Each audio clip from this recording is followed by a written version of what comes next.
ओवी ऋषिकेश आणि जानकी जवळ येते आणि म्हणते की मला खेळायचंय। जानकी तिला विचारते उद्या शाळेत नाही जायचं का? ओवी म्हणते तुम्ही दोघेही विसरभोळे आहात, उद्या संडे आहे म्हणून मला झोपायची घाई नाहीये। जानकी तिला म्हणते आधी ब्रश करून ये, मग आपण खेळूयात। ओवी ब्रश करायला जाते तर ऋषिकेश म्हणतो खरंच आपण विसरूळ झालोय, उद्या तिसरा रविवार आहे आणि या दिवशी आम्ही सगळी भावंड मिळून खेळ खेळायचो। जानकी म्हणते हो, प्रत्येक तिसऱ्या सोमवारी तुम्ही तो खजिन्याचा खेळ खेळतात।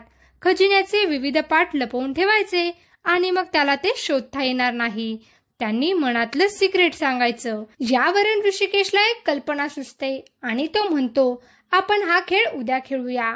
सर्वांना बोलवायचं आणि आपण सौमित्रच्या मनातलं जाणून घ्यायचं की त्याच्या मनात एखादी मुलगी आहे की नाही। ही कल्पना जानकीलाही आवडते।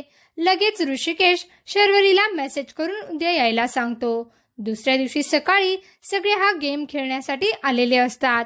शर्वरी म्हणते मी तर येणारच नव्हते, परंतु दादाने मेसेज केला म्हणून मी आले। सगळे खेळ खेळण्यासाठी तयार होतात आणि मग प्रत्येकाला एक पाठ दिला जातो, तो ते लपवतात आणि जानकीच्या कानात येऊन सांगतात की त्याने हा पाठ कुठे लपवला आहे।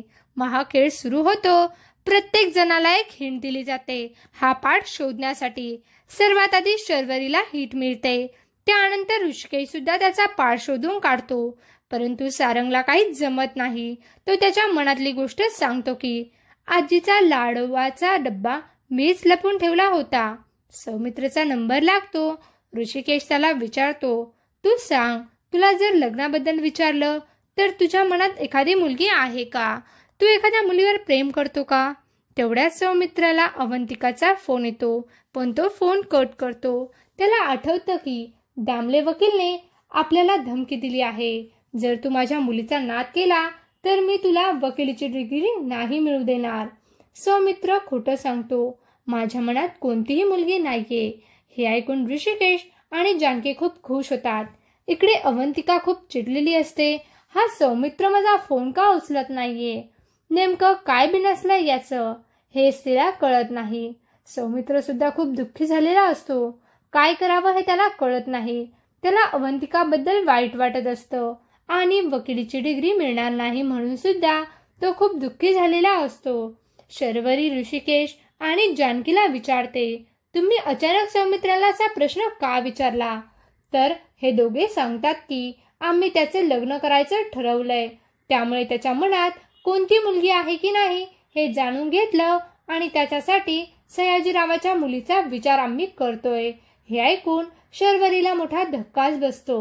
ऐश्वर्याच्या घरी तिच्या मैत्रिणी लग्नाचं आमंत्रण घेऊन आलेल्या असतात। त्या सयाजीरावकडे हे आमंत्रण देतात।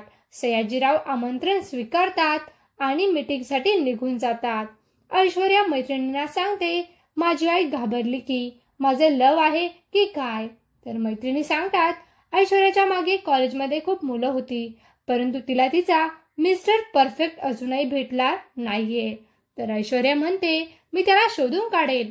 शर्वरी जानकी ऋषिकेशला म्हणते सयाजीरावाने आपला ट्रक जाळला आणि त्याच्या मुलीशी आपल्या सौमित्रचं लग्न करून द्यायचं ठरवतायत तुम्ही, हे खूप चुकीचं आहे। सारंगला सुद्धा हे पटतं आणि तो म्हणतो सयाजीराव या लग्नासाठी तयार होणार नाही, त्यामुळे ऋषिकेश आणि जानकीला काळजी वाटू लागते। पुढील एपिसोडमध्ये आपण पाहू की ऋषिकेश आणि जानकी सयाजीरावच्या घरी ऐश्वर्याला मागणी घालायला जातील, परंतु सयाजीराव नकार देतील आणि ऋषिकेशवर गोळी चालवतील। पुढे काय होईल हे जाणून घेण्यासाठी व्हिडिओला लाईक करा, शेअर करा आणि चॅनलला सबस्क्राईब करायला विसरू नका। धन्यवाद।